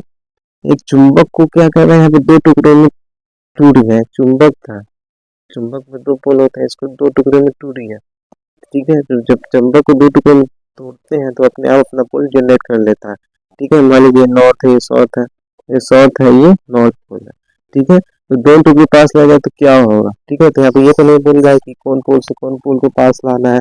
ठीक है, तो आपको मैंने बताया था कि अगर सेम पोल होगा तो अट्रैक्ट करेगा, और अगर डिफरेंट पोल होगा तो रिपेल करेगा। तो यहाँ पे सी ऑप्शन करेक्ट हो जाएगा, में अट्रैक्ट और रिपेल। ठीक है, आइए स्टार्ट करते हैं नेक्स्ट चैप्टर। चैप्टर का नाम है हीट। हीट में होता है उष्मा, हिंदी में से क्या कहते हैं, उष्मा। ठीक है, तो सबसे पहले जो हम लोग बात करते हैं वो टेम्परेचर की। टेम्परेचर क्या है, ठीक है, the measures of degree of hotness और coldness of a substance is called measure. जैसे कोई भी सब्सटेंस है वो कितना गर्म है, कितना ठंडा है, तो हम लोग कैसे पता करते हैं, तो टेम्परेचर से पता करते हैं कि कितना टेम्परेचर है, इसका कितना टेम्परेचर क्या है। ठीक है, कहते हैं बहुत कम टेम्परेचर तो बहुत ठंडा है, ज़्यादा टेम्परेचर कब होता है तो गर्मी में होती है। ठीक है, क्योंकि टेम्परेचर की बात हुई। अब टेम्परेचर को मापने के लिए कोई तंत्र का भी हम यूज़ करते हैं, जिसे हम लोग कहते हैं थर्मामीटर, तापमापी। A device which measure temperature, उसे हम लोग क्या कहते हैं, थर्मामीटर कहते हैं। ठीक है, अब थर्मामीटर जो तीन तरह का होता है, तीन तरीके से हम लोग डिवाइड कर सकते हैं। पहला क्लिनिकल थर्मामीटर, दूसरा लैबोरेटरी थर्मामीटर, और तीसरा मैक्सिमम और मिनिमम थर्मामीटर। ठीक है, इन तीन तरह का थर्मामीटर होता है। ठीक है, अब इसमें बात करने से पहले इंपॉर्टेंट पॉइंट देखते हैं। तो नॉर्मल ह्यूमन बॉडी टेम्परेचर, यानी हम लोग का जो टेम्परेचर है वो होता है 37 डिग्री सेल्सियस या 98.6 डिग्री फॉरेनहाइट। इसे याद रखना है, ये हमारे बॉडी का नॉर्मल टेम्परेचर है। ठीक है, हम बात करते हैं क्लिनिकल थर्मामीटर की। तो ये हमने भी देखा होगा, हमारे घर में भी होती है। तो हम फीवर होता है तो हम अपने से नाप के देखते हैं फीवर की। क्लिनिकल थर्मामीटर, इसे हम लोग अपने बदन का टेम्परेचर को मेजर करने के लिए यूज करते हैं, used for measuring temperature of human body. ठीक है, जिसमें दो स्केल होता है, एक होता है सेल्सियस स्केल, एक होता है फॉरेनहाइट स्केल। तो सेल्सियस स्केल का जो रेंज होता है वो 35 डिग्री सेल्सियस से 42 डिग्री सेल्सियस तक रेंज होता है। ठीक है, और जो फॉरेनहाइट स्केल का जो रेंज होता है वो 94 डिग्री फॉरेनहाइट से लेके 108 डिग्री फॉरेनहाइट तक होता है। ठीक है, और जो थर्मामीटर है उसमें मरकरी प्रेजेंट होता है, पारा प्रेजेंट होता है। क्यों होता है कि मरकरी जो है टेम्परेचर के लिए सेंसिटिव होता है, तो जहाँ टेम्परेचर देखता है वहाँ भागना स्टार्ट कर देता है, इसलिए हम लोग मरकरी यूज करते हैं। और मरकरी जो है वो नीचे फॉल नहीं कर जाए, इसीलिए हम लोग कील का इस्तेमाल करते हैं, कील का यूज करते हैं, है ना। कील is use to prevent the falling of mercury, mercury fall नहीं कर जाए इसलिए हम लोग कील का यूज करते हैं। ठीक है, तो ये बात है क्लिनिकल थर्मामीटर की। अब हम लोग बात करते हैं लेबोरेटरी थर्मामीटर की। तो इससे हम लोग कॉमन ऑब्जेक्ट का टेम्परेचर मापने के लिए यूज करते हैं। ठीक है, used for measuring temperature of common object. इसका जो रेंज होता है वो -10 डिग्री सेल्सियस से 110 डिग्री सेल्सियस तक रेंज इसमें लाई करता है। ठीक है, इसमें भी मरकरी यूज होता है, लेकिन इसमें कील जो एब्सेंट होता है, इसीलिए जब हम लोग लेबोरेटरी थर्मामीटर यूज करते हैं एकदम सीधा यूज किया जाता है, एकदम सीधा। ठीक है, लेबोरेटरी यूज करते हैं। अब बात करें तीसरे थर्मामीटर की, तो वो होता है मिनिमम मैक्सिमम थर्मामीटर। इससे क्या हम लोग मेजर करते हैं, इससे करते हैं मेजर हम लोग करते हैं minimum and maximum temperature of previous day. पिछले दिन का क्या मिनिमम टेम्परेचर था, क्या मैक्सिमम टेम्परेचर था, ये हम इस थर्मामीटर से मेजर करते हैं। अब इम्पोर्टेंट बात की बात करें तो हीट जो है वो always flows from high temperature to low temperature. Heat हमेशा ज्यादा से कम की तरफ फ्लो करता है। ठीक है, heat flows from high temperature to low temperature. ठीक है, अब आगे बढ़ते हैं। अब बात करते हैं हम लोग mode of transfer of heat. Heat को कैसे कैसे हम लोग ट्रांसफर कर सकते हैं, तो यहाँ पर हम लोग तीन मेथड समझेंगे। पहला कंडक्शन, दूसरा कन्वेक्शन और तीसरा रेडिएशन। तो कंडक्शन मोड जिसे हम लोग चालक कहते हैं, चालक मोड, इसमें क्या होता है कि हीट का जो ट्रांसफर होता है ज्यादा से कम की तरफ बाय डायरेक्ट कॉन्टेक्ट से ट्रांसफर हो जाता है without motion of the particle. ठीक है, heat is transfer from high temperature to low temperature by direct contact and without motion of particle. Motion particle का कोई रोल यहाँ पे नहीं होता है। ठीक है, जैसे कि जब हम चाय बनाते हैं, ठीक है, अगर वो तितली जो है, तितली का आपने छुआ हुआ तो क्या होता है, गर्म हो जाता है। तो क्या हो जाता है, डायरेक्ट कांटेक्ट है, जैसे छुआ गर्म लगा, तो ऐसे तो नहीं वो मूव करता है, ऐसे मोशन नहीं होता है पार्टिकल का, डायरेक्ट कांटेक्ट से ही वो गर्म हो जाता है, ट्रांसफर हो जाता है हीट का। और ये जो सिर्फ सॉलिड में ही पॉसिबल है, ठीक है। तो सॉलिड में पॉसिबल है, ये कौन कौन शो करेगा, तो कंडक्टर शो करता है ये चीज, चालक मेटल, मेटल कंडक्टर क्या होता है, मेटल जो अपने अंदर से हीट को पास कराए, तो ऐसा सब्सटेंस उसे हम लोग चालक कहते हैं, कंडक्टर कहते हैं। जैसे मेटल की बात करें तो सब क्या है, कंडक्टर है। वही कुछ चालक इंसुलेटर की बात करें तो वैसे सब्सटेंस जो अपने अंदर से हीट को पास नहीं कराए उसे हम लोग कुचालक कहते हैं, इंसुलेटर कहते हैं। Does not allow heat to pass through them, जैसे लकड़ी प्लास्टिक ये सब क्या होता है, इंसुलेटर होता है, ठीक है। नेक्स्ट देखते हैं, आप कन्वेक्शन मोड की बात करें जाए तो कन्वेक्शन क्या होता है, संवहन मोड, इसको कहते हैं संवहन मोड कहते हैं। ये क्या होता है, तो इसमें जो हीट ट्रांसफर होता है high temperature to low temperature with the motion of particle, particle के मोशन की वजह से हीट का ट्रांसफर होता है, इसीलिए हम लोग कन्वेक्शन मोड कहते हैं। जैसे जब हम पानी को उबालते हैं तो आपने देखा पानी में जो है पार्टिकल का मोशन होता है इधर उधर इधर उधर, तो ये कैसे होगा, एक दूसरे पार्टिकल को हीट ट्रांसफर करता है, ठीक है।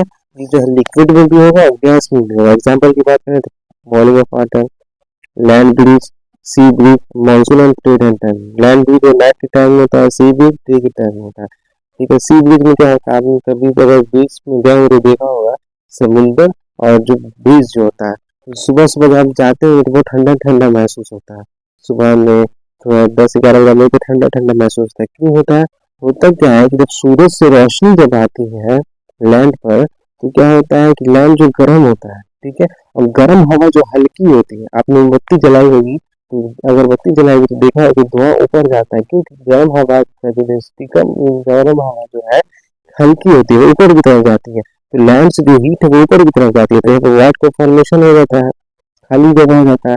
तो जो ओशन से जो ठंडी हवा आ रही है ओशन से, वो जो ऑक्यूपाई कर लेती है, तो गर्म हवा क्या है ऊपर से होकर फिर इधर आ गया, ठंडा हवा इधर ट्रांसफर हो गया, तो ये सी ब्रीज हो गया। इसी का उल्टा हो जाता है लैंड ब्रीज, जो हम लोग को नाइट में देखने को मिलती है, ठीक है। तो ये कुछ एग्जाम्पल है, इंपॉर्टेंट एग्जाम्पल है, हमसे याद रखना। अब आगे बढ़ते हैं, अब बात करते हैं रेडिएशन मोड की, विकिरण जिसे कहते हैं। तो इसमें क्या होता है, हीट का ट्रांसफर होता है हाई टेम्परेचर से लो टेम्परेचर पे, डायरेक्टली हीट ट्रांसफर हो जाता है without contact between the bodies, body का कोई कॉन्टेक्ट नहीं होता, डायरेक्टली हीट ट्रांसफर हो जाए तो इसे हम लोग रेडिएशन या विकिरण मोड कहते हैं। जैसे हम आज ठंड बहुत पड़ रही है, ठंड में हम लोग क्या करते हैं, आग सेकते हैं, ठीक है, तो आग क्या है थोड़ा दूर जलाते हैं, लेकिन फिर भी गर्मी वहां तक पहुंच जाती है। यहाँ पे क्या होता है कि कॉन्टेक्ट तो नहीं हो रहा है बॉडी का, लेकिन फिर भी हमें हीट आ जा रही है, क्या रेडिएशन मोड कहना है, ठीक है। जैसे सूरज से जो रोशनी आ रही है क्या है हमारे तरफ, तो ये क्या है, रेडिएशन, रेडिएशन मोड है, डायरेक्ट तो नहीं कांटेक्ट हो पा रहा है, फिर भी आ रही है, तो इससे एग्जाम्पल हो गया। ये तीनों में मिले, सॉलिड में भी होगा, लिक्विड में भी होगा, गैस में होगा, और वैक्यूम में भी ये मोड देखने को मिलता है, ठीक है। अब एक डायग्राम के सहायता से समझे, तो एक कितली जैसे हम लोग पानी गर्म कर रहे हैं, ठीक है, तो क्या होता है, ये डायरेक्ट कॉन्टैक्ट से हीट ट्रांसफर हो गया, जैसे कंडक्शन का मोशन ऑफ पार्टिकल की थोड़ी हो रहा है ट्रांसफर, तो कन्वेक्शन कहते हैं, और विदाउट कॉन्टैक्ट के होते समय रेडिएशन कहते हैं, ठीक है। ये डायग्राम से हम लोग इसलिए समझ सकते हैं, ठीक है। अब कुछ इम्पोर्टेंट पॉइंट को समझते हैं, ठीक है, लेकिन साथ ही इम्पोर्टेंट पॉइंट्स जैसे हम लोग समझते हैं क्या है। तो पहला नोट पॉइंट कहता है कि व्हाइट लाइट जो है वो गुड रिफ्लेक्टेड होता है, और ब्लैक कलर जो है गुड एब्जॉर्बर होता है, ठीक है। तो कहने का मतलब ये है कि व्हाइट कपड़ा जो होता है या लाइट कलर जो होता है तो गुड रिफ्लेक्टेड होता है, वो जो लाइट को रिफ्लेक्ट कर देता है, और ब्लैक कलर जो है लाइट को एब्जॉर्ब कर लेता है, गुड एब्जॉर्बर होता है। इसीलिए आपने देखा पेन वगैरह का जो कलर क्या होता है नीचे ब्लैक होता है, क्यों होता है, वो हीट को जल्दी एब्जॉर्ब करता है, तो उसमें जल्दी से खाना गर्म होगा, ठीक है। इसीलिए हम लोग गर्मी में आपने देखा होगा कि हम लोग गर्मी में क्या प्रेफर करते हैं कि हम लोग लाइट कलर पहने, क्लॉथ पहने, लाइट कलर का क्लॉथ पहने, ब्लैक नहीं पहने। जब हम लोग ब्लैक पहनते हैं तो थोड़ा ज्यादा गर्मी लगती है, क्योंकि ब्लैक कलर जो है कलर को एब्जॉर्ब कर लेता है। और विंटर में हम लोग दूसरी डार्क कलर क्लॉथ पहनते हैं या वुलन का क्लॉथ पहनते हैं, प्रेफर करते हैं। अब एयर की बात करें तो एयर जो बैड कंडक्टर होता है हीट का, हवा जो है हीट का कुछ अलग होता है, बैड कंडक्टर होता है। तो इसका हम लोग एप्लीकेशन कहाँ देखते हैं, तो जब हम नई रजाई जो है वो ज़्यादा गर्म होती है पुराने रज़ाई के मुकाबले। ठीक है, होता क्या है कि ब्लैंकेट के में जो है छोटे छोटे छेद होते हैं जो हमें दिखते नहीं, तो उसमें क्या होता है, एयर आके ट्रैप हो जाता है और उसी एयर जो हम लोग को ठंडे से बचाते हैं, क्योंकि एयर क्या होता है, बैड कंडक्टर होता है हीट का, तो वो क्या करता है, हीट से हमें बचाता है। और अगर मोटा कंबल जो है वो कम गर्म होगा, अगर हम दो कंबल को जॉइन करके एक बस मोटा सा ब्लैंकेट बनाते हैं। ठीक है, ए thick blanket is less warmer than the blanket which is form by joining of thin blankets. ठीक है, और आइस स्केटिंग सॉडस्ट में आइस को रखते हैं गैस पिघले नहीं, और विंटर में तो हम लोग वुलन क्लॉथ को प्रिफर करते हैं।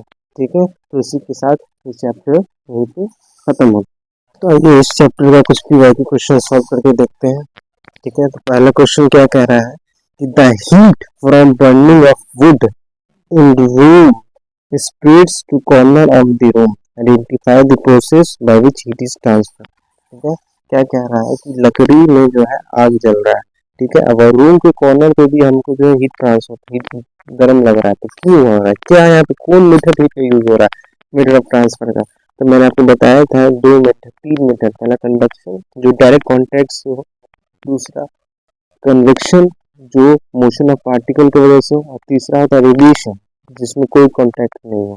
ठीक है, तो यहाँ पे कन्वेक्शन की बात करें तो यहाँ पे जब हम देखा है, जब हम लोग लकड़ी जलाते हैं तो सब कण जो है छोटे छोटा उड़ता है, तो वो क्या हो रहा है, मोशन हो रहा है पार्टिकल का, तो यहाँ पे कन्वेक्शन मोड भी हो जाएगा, और रेडिएशन तो होगा ही होगा। तो यहाँ पे पहला ऑप्शन यहाँ पे करेक्ट हो जाएगा, ये ऑप्शन यहाँ पे राइट है इसका आंसर। अब नेक्स्ट क्वेश्चन देखते हैं। नेक्स्ट क्वेश्चन क्या कहता है, ये जो है सेशन रीजन वाला क्वेश्चन है, तो देखते हैं क्या कह रहा है session. Temperature of a conduction is more than of an insulator when they kept in a room overnight। रात भर किसी कमरे में रखे जाने पर सुचालक का ताप कुचालक की तुलना में अधिक होता है। तो ये क्या है, सेशन गलत है। क्यों?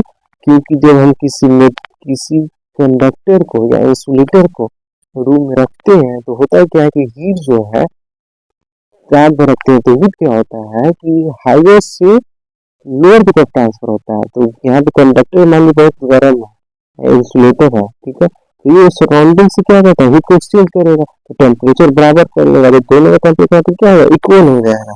यहाँ पे इसमें बोला अधिक होता है तो ये तो रॉन्ग हो जाएगा। आप बोल रहे हैं रीजन क्या कह रहा है कि heat flow very slow through conductors making them hot.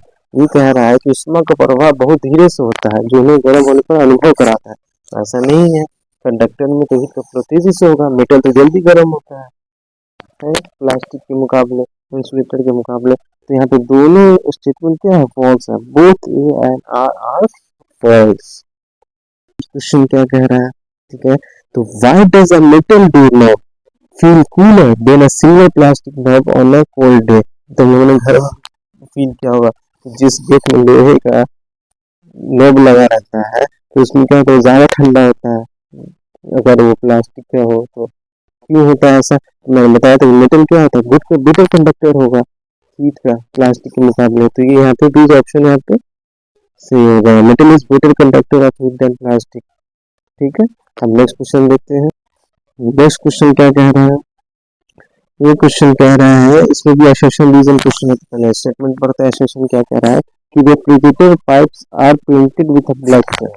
ठीक है, रेफ्रिजरेटर के पाइपों पर काला पेंट किया जाता है, ये तो आपने भी ऑब्जर्व किया होगा। रेफ्रिजरेटर के पीछे देखा होगा तो ब्लैक कलर का सब होता है पाइप। क्यों किया जाता है, क्योंकि ब्लैक कलर जो है हीट का एब्जॉर्बर होता है, तो वो एब्जॉर्ब कर लेता है, और जो चीज़ एब्जॉर्ब करेगा तो फिर रेडिएट भी करेगा। तो good observer of heat also good radiators. तो ए भी सही है, रीजन भी सही है, दोनों रीजन भी एक दूसरे का सही है। तो यहाँ पे both A and R are true and R is the correct explanation of A. तो यहाँ पे ए ऑप्शन जो है करेक्ट हो गया। ठीक है, एल्टीट्यूड की बात करें, आयाम की बात करें, तो maximum height reached by a trough और crest of a sound wave. एक मैक्सिमम हाइट हो गया यहाँ से क्रेस्ट और ट्रफ पर, से हम क्या कहते हैं, एम्पलीट्यूड कहते हैं। एम्पलीट्यूड जो है इंटेंसिटी के डायरेक्टली प्रोपोर्शनल होगा एम्पलीट्यूड के स्क्वायर के। ठीक है, जितना ज़्यादा एम्पलीट्यूड होगा उतना ज़्यादा इंटेंसिटी होगा वेव का। ठीक है, आप बात करते हैं कैरेक्टरिस्टिक्स ऑफ साउंड की, और साउंड की कैरेक्टरिस्टिक्स की बात करें तो सबसे पहले बात करते हैं लॉर्डलेस, प्रबलता। ठीक है, तो लॉर्डलेस जो है वो एम्पलीट्यूड और वाइब्रेशन पे डिपेंड करता है।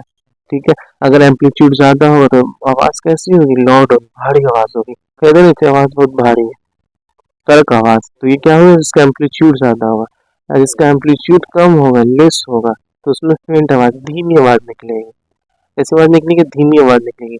और लाउडनेस जो है एम्पलीट्यूड की डायरेक्टली प्रोपोर्शनल होता है स्क्वायर के। अगर एम्पलीट्यूड बढ़ेगा तो लाउडनेस भी बढ़ेगा।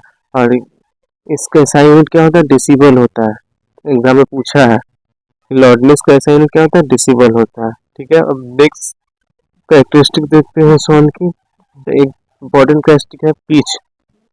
ठीक है, जिसे हम लोग तारत्व कहते हैं, पिच। एम्पलीट्यूड क्या था, लाउडनेस पे डिपेंड कर रहा था। यहाँ पे पिच जो है फ्रीक्वेंसी ऑफ वाइब्रेशन पे डिपेंड करता है। ठीक है। अगर फ्रीक्वेंसी ज्यादा होगा, ठीक है, तो श्रीलेस पतली आवाज होगी। और अगर फ्रीक्वेंसी कम होगा तो यहाँ पे आवाज कैसी होगी, भारी आवाज हो जाएगी।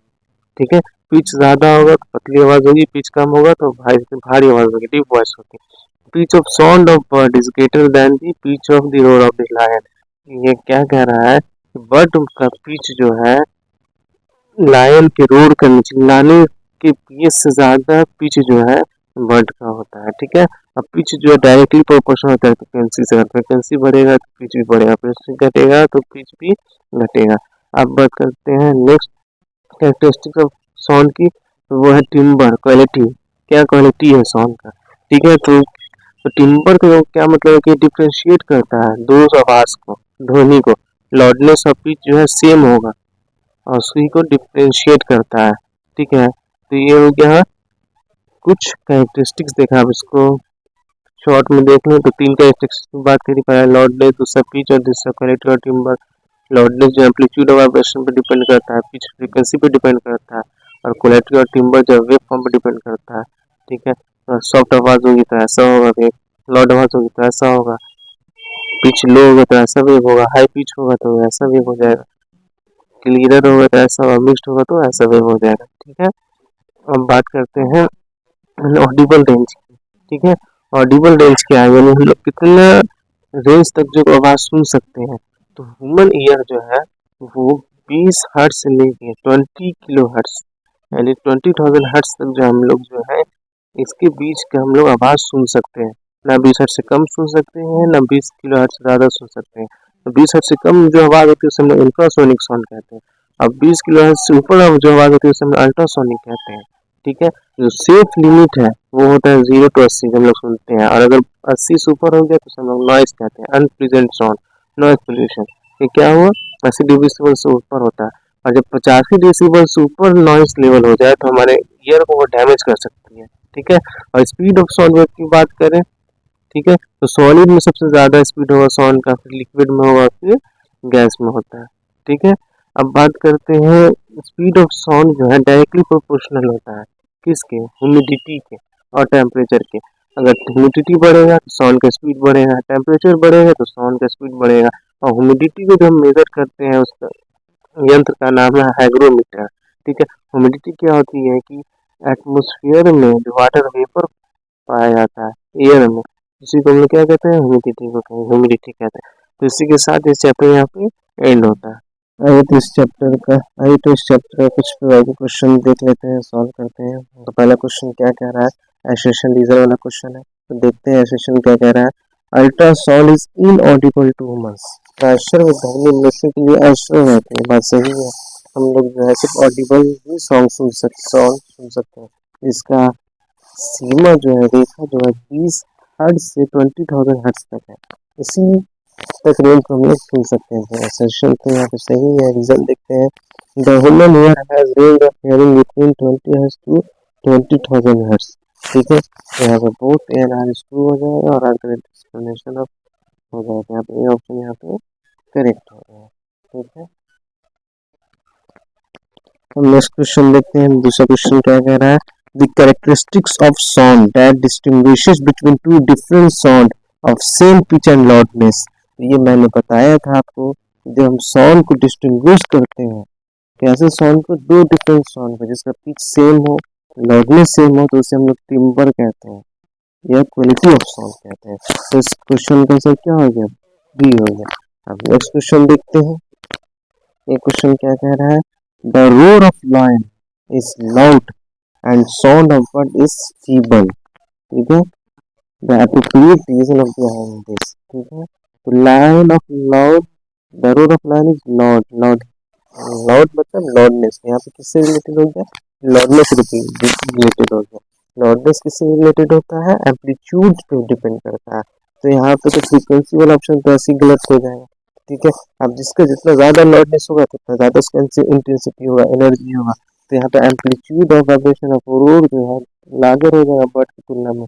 यहाँ पे सी ऑप्शन क्या हो गया, करेक्ट हो गया। तो क्वेश्चन का आंसर क्या हो गया, सी हो गया। अब नेक्स्ट क्वेश्चन देखते हैं। ठीक है, अब नेक्स्ट क्वेश्चन देखते हैं। तो ये क्वेश्चन में क्या कह रहा है, read the following statement and choose correct option. ठीक है, ये सेशन रीजन वाला क्वेश्चन है। क्या कह रहा है कि a drum produces a low pitch sound while a piano produce a high pitch sound. ठीक है, ये तो बात सही है। जितनी सुरीली आवाज होगी वो ज्यादा दूर तक जाएगी, क्यों, क्योंकि उसका फ्रीक्वेंसी ज्यादा होता है। ठीक है, तो यहाँ पे रीजन तो सही है, एसोसिएशन तो सही है। अब रीजन देखें, the amplitude of vibration of vibrating object determine the loudness of sound. ठीक है, ये ऑप्शन भी सही है। तो ठीक है, ये एम्पलीट्यूड ऑफ वाइब्रेशन जो है वो लाउडनेस पे डिपेंड करता है, ये भी बात सही है। ठीक है, तो यहाँ पे both and A R is correct हो जाएगा, बोथ ए एंड ट्रू। लेकिन यहाँ पे इसका करेक्ट एक्सप्लेनेशन सही है, यहाँ पे ये ऑप्शन यहाँ पे करेक्ट हो जाएगा। चौथा क्या आंसर हो गया, आंसर हो गया। ठीक है, सो यहाँ पे बी ऑप्शन सही होगा, ये नहीं होगा। ठीक है, यहाँ पे कोई, ये दोनों अलग अलग स्टेटमेंट है, कोई रीजन नहीं। तो बोथ है not true, but that is not correct explanation of A. ठीक है, तो इसी के साथ आज का चैप्टर, आज का ये मैराथन सेशन यहाँ पे एंड होता है। उम्मीद करता हूँ कि सेशन आपको बहुत पसंद आया होगा। आज हम लोगों ने कंप्लीट फिजिक्स की मैराथन देखी। तो सीटेट में 20 नंबर का जो कंटेंट एग्जाम होता है 30 नंबर का होता है साइंस, जिसमें 20 नंबर क्या होते हैं, 20 नंबर वहाँ पे होते हैं आपको कंटेंट से, 10 नंबर होते हैं पेडागोगी से। ठीक है, जिसमें फिजिक्स से जो है 6 से 7 क्वेश्चन आ ही जाते हैं, और बायोलॉजी से, केमिस्ट्री से थोड़ा कम आते हैं, 4 से 5 क्वेश्चन। तो यहाँ पे 7 से 8 नंबर आ ही जाते हैं। तो एक क्वेश्चन टू लगभग 6 से 7 नंबर का क्वेश्चन यहाँ पे हम लोगों ने देख लिया है। टॉपिक ये प्योर एनसीईआरटी बेस्ड और सीटेट के सिलेबस के अकॉर्डिंगली देखा है। ये सेशन का नोट्स जो कंटेंट दिया है आप लोग अच्छे से पढ़िए, पूरा को ज़्यादा से ज़्यादा सॉल्व कीजिए। इसी तरह सेशन को खूब शेयर कीजिए, ये वीडियो आपके लिए बहुत ही ज़्यादा हेल्पफुल होगा। अब कोई एनसीईआरटी पढ़ने की जरूरत नहीं है, सिर्फ मेरे वीडियो को देखिए, कंटेंट देखिए, फ्रेश कंटेंट है, और पूरा को सॉल्व कीजिए। तो thanks for watching, and session को लाइक करें और ज़्यादा से ज़्यादा शेयर करें।